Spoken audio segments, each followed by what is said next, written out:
And good evening. We are back at the Fairborn location of TJ Chumps, and we have a good crowd here tonight. We're talking Wright State University basketball. We kick it off, for those who know, with the first half hour with Coach Katrina Merriweather of the women's team. We'll have Scott Nagy in here from 6 till 6:30, and also the players tonight for the men's team. I've been told Bill Wampler, who's a transfer from Drake, he isn't eligible this year because of transfer rules, and he will be playing next year, but we'll get a chance to meet him tonight, and also we'll be talking with Grant Benzinger, the senior on the Wright State basketball team, about how that team is playing right now and get to know Grant a little bit more. All right, Coach Merriweather, we're going to talk about your games with IUPUI and UIC. We got some highlights from those, but we'll hold off on that a little bit because really the story over the weekend was, quite honestly, arguably best player ever as a Wright State women's basketball player, Kim Demings. You know, her number was retired. That had to be extremely special for you and the fans who were able to be there and be a part of it. It was awesome, and thank you for everyone who comes to the show and everyone who comes to the games. It means a lot to come in and see familiar faces. It's one of the best parts of playing at home. Kim Demings is such an amazing person and a kid who just made a conscious decision that she was just going to be better. And we keep it really simple and just say that much because she, again, wasn't the best student in high school, hadn't played consecutive years on her high school team without running into some kind of trouble every year, and then just decided all of a sudden she was going to get it together. So what was the difference maker for her? You know, she came here and then with your staff, you know, working.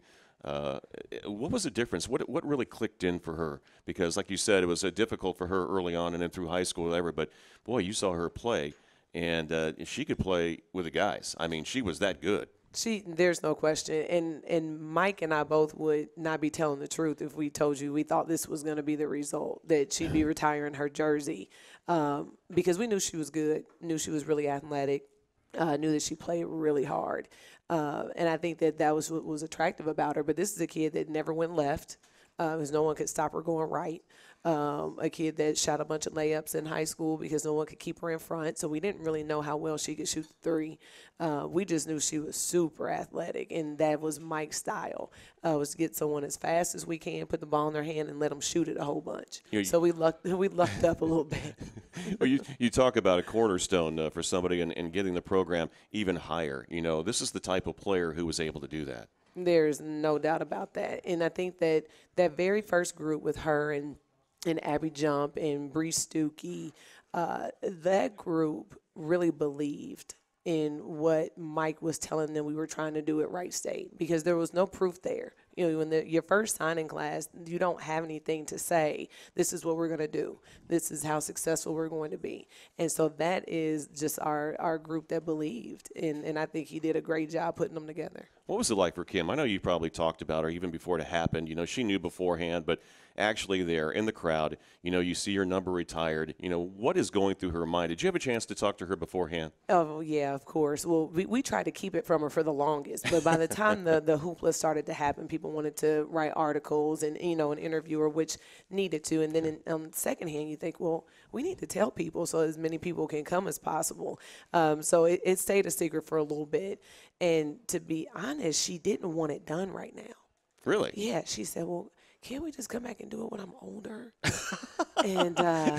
and trying to explain to her, you know, you're young. You're trying to explain, you know, tomorrow's not promised. You know, like you want, when someone wants to do this for you and honor you, you embrace it. And that's just Kim. Like we keep calling her the GOAT, the greatest of all time. And she's like, I'm just Kim. I'm just Kim. Yeah. I'm just the administrative assistant for the women's basketball program. That's who I am. And that's when it would transition into. What's it been like for that transition for her from a player of her caliber and how hard she worked to be able to now move into the coaching side of it? What's it like for her as far as she doesn't really relate with a player. She does all the director of basketball op types things, but it's still, though, it's a transition for her. It's definitely a transition because she played with this junior class. So I had always said that I would never hire anyone who played with the people who are on the current roster. Kids are kids, and the things that we all did from 18 to 22, I'm sure they do them too. And I wasn't very interested in having anyone in a leadership working capacity that had been on a team with the current players. But to keep it very frank, I genuinely believe that Kim was on her best behavior while she was here as a player. And I even talked to our current roster about her because, again, I wanted to make sure. It's very risky to bring a young kid back into your program. And they all said, no, Trina, like, we respect Kim. We like her. We think she'd be great. So really, they had a lot to do with my level of comfort in bringing her back because of the age gap. Well, I can understand your apprehension there because it puts a lot of pressure, on Kim, to be able to. It's a whole different situation for her in the way she relates with the players. It is, and again, you're talking to someone who I was a GA too on the team that I played for in Cincinnati, and then I was a 22-year-old assistant where I had fifth-year seniors that were older than me in my first job, and so I'm fully aware of what those complications can be and how tough it can be, but they show her a great deal of respect, and she shows a great level of professionalism. Well, how's the adjustment been for her, all that she's learned? I would imagine she's really caught on quick. She has, and I'm so impressed by her ability to scout. I give her a couple here and there, and she actually has Cleveland State, and she has done an amazing job. We actually met today, and she's thorough. Her diagrams are awesome. She's great in picking out player tendencies. It's just been a very pleasant experience for me. She's far more than what I imagined she'd be in her first few months. The rest of your staff, how receptive have they been? I'm sure they've been great too. Oh, yeah. Well, of course, Keith had an opportunity to coach her too, so he's happy to have her back. And everybody adores Samika. She's one of the Meeks. How can you not? And then obviously Ashley Barlow is the youngest one, and so they have a great connection. Ashley's been really good at taking her under her wing and showing her how to use some of our technology that we use for scouting and for film and stuff. And obviously Jenny, who dressed her for the event yesterday, took her shopping and picked her outfit out. So everyone's thrilled to have Kim back. All right. I would imagine by doing what she's doing now and making that transition, she has aspirations of being a head coach. I think she does. Kim is a very unique person. She, for all that she's accomplished, doesn't really like a lot of attention. And a lot of people wouldn't imagine that, because surely if the ball's in your hands and you're the star and you take all the clutch shots, you like pressure, you like the limelight, and she does a little. But we'll kind of see how that turns out for her. I think Kim would love to be in Richmond, where her family is, and there's a couple colleges that are there. I think that she could go back to her alma mater and be a great head coach there at her high school. And then if she decides to be a collegiate head coach, she can do that too. But I don't think that's the goal for her. She just always wants to be the best she can be at whatever it is. I was going to say, sometimes when great players make that transition, to try to be able to coach, again, 18 to 20-year-olds, right. You're not only dealing with just them as players, but also you have to play the psychologist at times. And sometimes, I'm not saying with her, but you've seen it before where individuals in that position, they get frustrated because they're not able to accomplish what they want to accomplish. Well, it's just, I always say the best year of my coaching career, I can imagine, will always be the year I went back. I stayed at Cincinnati. To be a player in one place, then turn around and be on the other side of that. You can't describe the connectivity that you have. So sometimes she has conversations with me. She's like, "Oh, that's why." Mm-hmm. Some things when you're a player, you're like, "That rule is stupid." And I don't know why we do this or why we do it that way. And then you get on the other side, the coaching side, and you say, "Oh, this is why Mike was doing this, and this is why Mike was doing that." And I think it's a great learning experience for her. Yeah, well, things seem so easy for her because she works so hard at it, and I think that's where some of the frustration comes in too over the years. Not saying that that's a problem, but I've seen it before. They aren't doing it like she did, and she would say, "Why aren't you guys working harder?" And you know what I hear her say a lot when she talks to them? Look, I get it. You may not want to practice today, but if you don't practice well today, then you won't be able to play well tomorrow. So it's a lot of relatability, and they look at me, and again, I'm almost 40, and they're like, "You didn't play, and when you did, you weren't any good." There's no YouTube videos of me anywhere, so I'm not cool. But Kim Demings is. She's very, very cool. And so when she says things like that to them, they're like, "You know what? You're right." Yeah, and of course, I'm just sitting there like, I've just only said that 30 times, but it's fine. Well, it's sunk in somehow. So all that matters is that they get it. I don't care where they get it from, as long as it's one of us, the people who know what we're talking about. And I think it's been very helpful. All right, well, let's transition to the past two games. Quite a struggle with UIC, and then also IUPUI dropping that game this weekend. Let's start with some highlights. We have them here for those who are here at the TJ Chumps in Fairborn, and we'll try to describe them the best we can for those listening on radio. First, start with the Flames. Offensive rebound in Lexington. That's what she does. She bails us out when we're having bad shooting nights. Is that something that she really works on? She just anticipates where the ball's going? She's so good with her footwork and her body, and she really moves in advance and gets positioned very early on. That last one was Emily shooting a pull-up, and now that's Mac shooting one. We've been really working on that mid-range stuff. People in our dribble drive have really been trying to stop us from getting to the basket. Chelsea obviously anticipating, and that was a big steal right there where we were trying to get a run going. You were actually trailing, weren't you? I'm pretty sure. Yeah. Oh, we were definitely trailing at halftime. We, again, just didn't play very well. Chelsea, again, is struggling to get calls, and we're fighting for her. And she's doing the best she can and just keeping attacking. That's Bree Lloyd, the freshman, who, again, is playing really well for us right now. And good old Mac. You like to see that drive into the basket, don't you? Yeah, I mean, and anybody who, again, comes to the games or watches them knows I lose my mind when we shoot too many threes in a row. Well, I mean, you hear me ask them, that's a little fast break there with Chelsea to Simone. I asked them, what kind of team are we? And they say, a driving team that can make a shot. I'm like, okay, well, then play like it. Well, shooting 31.7% from three, I can understand. Yeah, I mean, my goodness. It's not rocket science. And then, of course, there's Simone making a three. And that's what happens. They make one, and then we just shoot them and shoot them and shoot them, and then I sub. There's Mac making one. And what Mac has done, because people go out there and contest her three, she's done a good job of deciding between taking it all the way to the rim or shooting a pull-up. Yeah, we've seen her 3 times already on these highlights take it to the basket. Yeah. And Simone and Emily working together on the back door.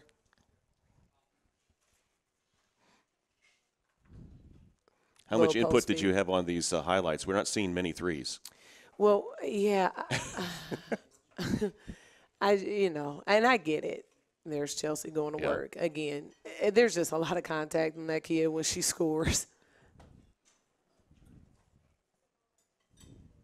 So that's her doing a really good job of stopping, not going all the way to the basket, shooting a contested shot or a runner, or running over anybody getting a charge.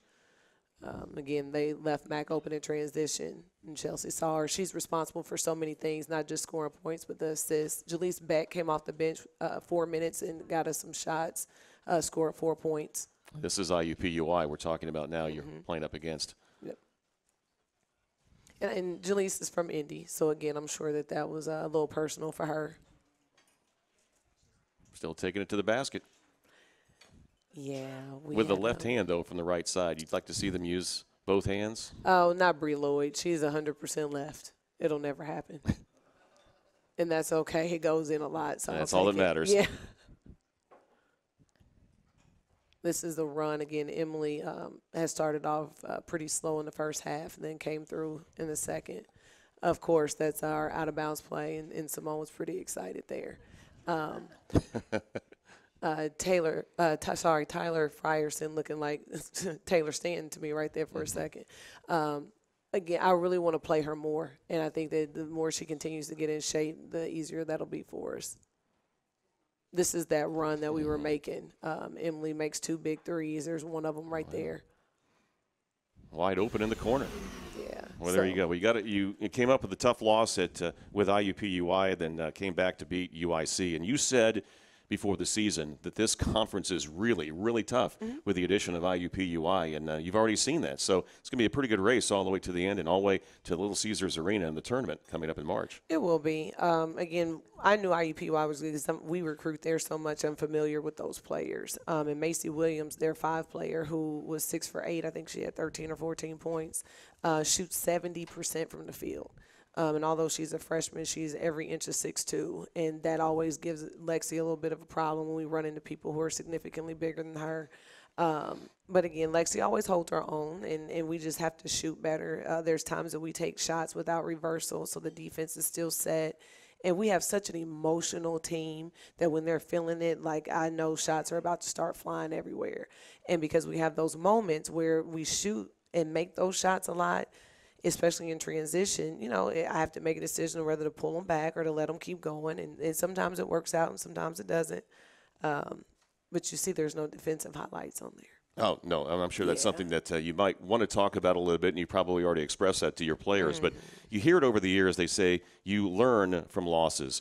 struggled with UIC. It's kind of tough, kind of an ugly game, but then the loss sets in, and then the players start to get their attention. It's like, you know what, that's what it's all about, wins and losses. It is. And for me, I kept saying that this was coming. If we weren't going to play better defensively, that we were eventually going to lose. UIC is just struggling a little bit, and so we could afford to play bad and make some mistakes and them not be able to capitalize off of them, and IUPUI is a better team. So when we made those same mistakes, and then we didn't turn around and make a lot of shots, if it wasn't going to be Belmont where we scored 91 points, then it was going to be really tough, and we couldn't do that. And then we didn't do a good job stopping them defensively. And, again, there's some things that I feel like we could have done differently. I would have liked them to go in the zone sooner. Probably should have tried that. But at the end of the day, we take a lot of pride in being able to guard the ball, and we just didn't do a good job. All right, we'll take a break. We're coming to you from Fairborn TJ Chumps. We'll have more of the Katrina Merriweather Show when we return. This is Wright State University basketball. Hi, I'm Bob Grody, class of 1976 and former Raiders player and coach. Did you know that once you're a Wright State grad, you're automatically a member of the Alumni Association? As a member, tap into the Wright State Network, attend a local alumni event, and earn discounts and special offers. Log on to wrightstatealumni.com and make the most of your membership. Thank you, and go Raiders.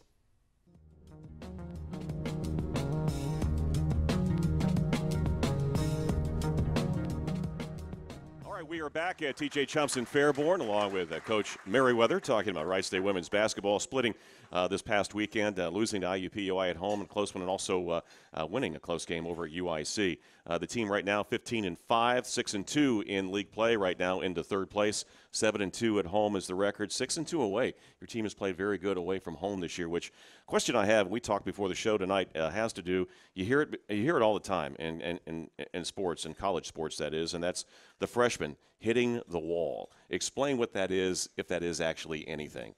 I do. I think that in high school, the season starts to wind down in the end of January, first week of February, and we clearly go into the middle of March, hopefully the end of March. And I think that they get a little tired mentally, if not physically, too. And so, again, I think it's a real thing. We talked about Kim earlier. I remember she hit the wall her freshman year. She came in saying that she wanted to run track, and then about December hit, she said, never mind. It's okay. Basketball's she got enough. It, yeah. So I do. I think it's tough on them. What's it like for your freshmen, though? I mean, you talked about a few of them in the highlights that you say you want to see them play more minutes. Yeah, they shouldn't hit a wall because they don't play very much. So they should still be very, very fresh.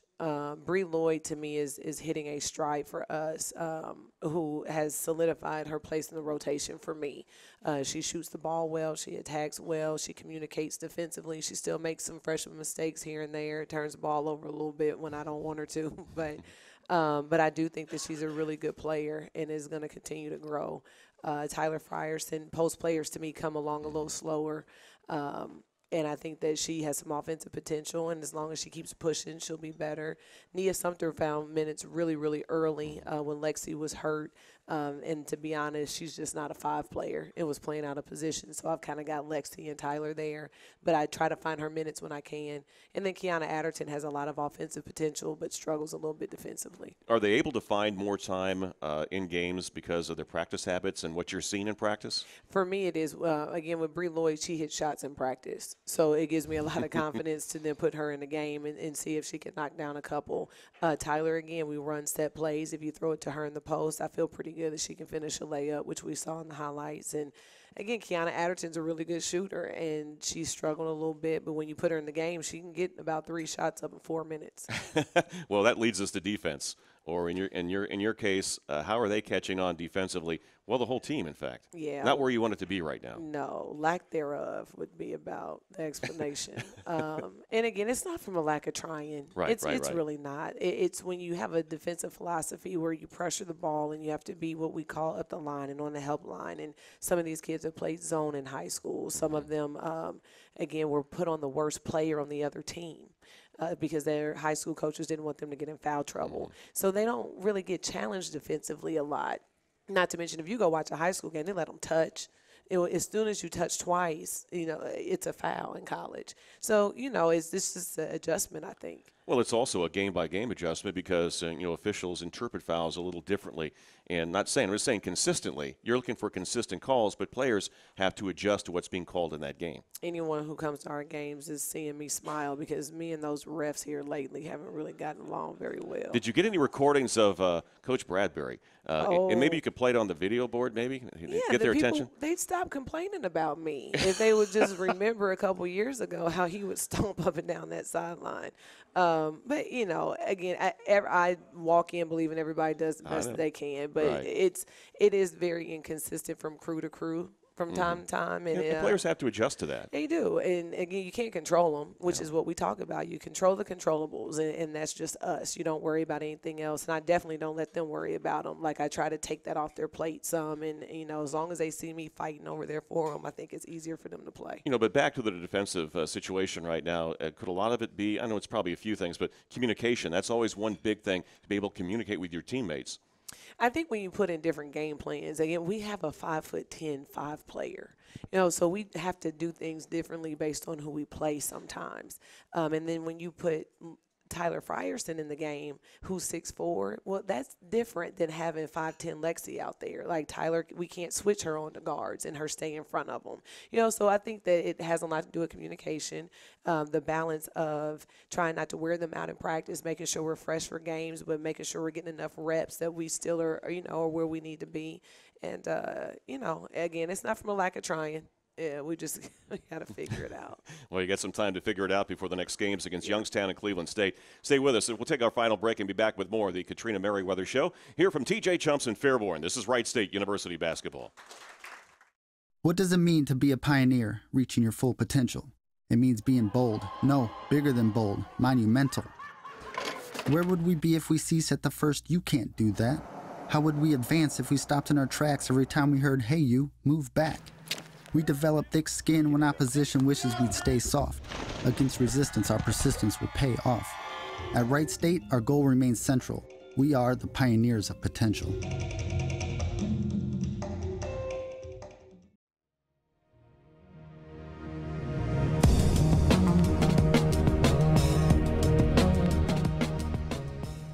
We are back. Thank you so much for joining us tonight. Really good crowd out here tonight. We really appreciate your participation as we talk with Katrina Merriweather, the head coach at Wright State University women's basketball. Coming up a couple of games, go back on the road now. It's Cleveland State on Thursday and then Youngstown State again on Saturday. You've already seen the Penguins to this point. This will be your first time with Cleveland State, correct? Correct. Cleveland State runs a 5-out. So, again, defensive principles, being able to guard the ball but jump into the ball. Otherwise, you get a lot of face cuts, a lot of easy layups. They throw that ball all over the place. When people cut, like, they'll throw it at any time. Like, you think that you're in the safe zone, but you're not. They've got some really good shooters as well, and a really good point guard in Kayla Livingston that we're going to have to sit down and defend. All right. Then after that game, that's game number 9 in the conference schedule. So that means you played the first so-called half of the season. Then you're going to start seeing teams again for the second time. Youngstown State, that's the team you just saw back on Martin Luther King Day, so it's a quick turnaround back with the Penguins. It is, and again, they lost one of their starters to a broken foot, and so they're just kind of trying to recover a little bit, and we were also their third game in 5 days. So I think that we are going to see a different Youngstown team when we're at their place. Of course, you take them one at a time, and Cleveland State is the focus of your team right now. Obviously, in talking with you tonight, you'd like to see improvement on the defensive side, and you want to see that in that Cleveland State game and get back to playing the game you like to see, you and your coaches.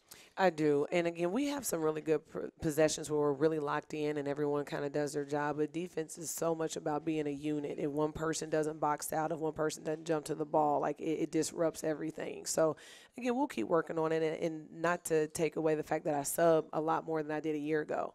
So now you've got different lineups in, and so a lot of that communication can kind of get mixed up, not just with the freshmen, but just when it's outside of that starting 5. Coach Merriweather, just a couple of minutes left, and I know fans all excited about this year's team, and then also the players that you have signed coming in next year. Get an update on those? Pretty excited. Anijah Harris, that's in Columbus, Ohio, is having a really good year, has had a few 20-point games. Angel Baker's team at Pike High School in Indy is now the #1 team in the state, and she is a front runner for Miss Basketball, which, again, is very, very exciting. Just had 25 points and 7 rebounds and 7 assists against the, at the time, #1 team, which now, again, they are now the #1 team. Oh, you like that, especially from winning programs. Is that something that you and your staff like to do? Go, not only they're great players, but players you see that will fit into your program, and also from winning programs in high school. Winning programs, a lot of the time for us, at least on the girls' side, means that they are also willing to wait their turn. They understand that there's upperclassmen that have participated in the program being where it is, and they're going to work hard and still try to get better, but understand they won't transfer in that first year just because they didn't play 25 minutes a game. What is your philosophy on redshirting? It depends. Again, I would have loved to have redshirted Tyler Frierson if we had another post player, and even Kiana Adderton, because they needed some work defensively, and I would love to play. I think they're going to be really good in a couple years. So it just kind of depends on what your team needs. I wish we had the luxury to do that. All right, Coach. Well, we're out of time right now, but always it's a pleasure having you on here every Monday. We'll see you again, and best of luck in the games at Cleveland State and also Youngstown State this weekend. Thank you very much. All right, thanks, everybody. Stay with us. We got the Scott Nagy Show coming up next. This is Wright State University basketball.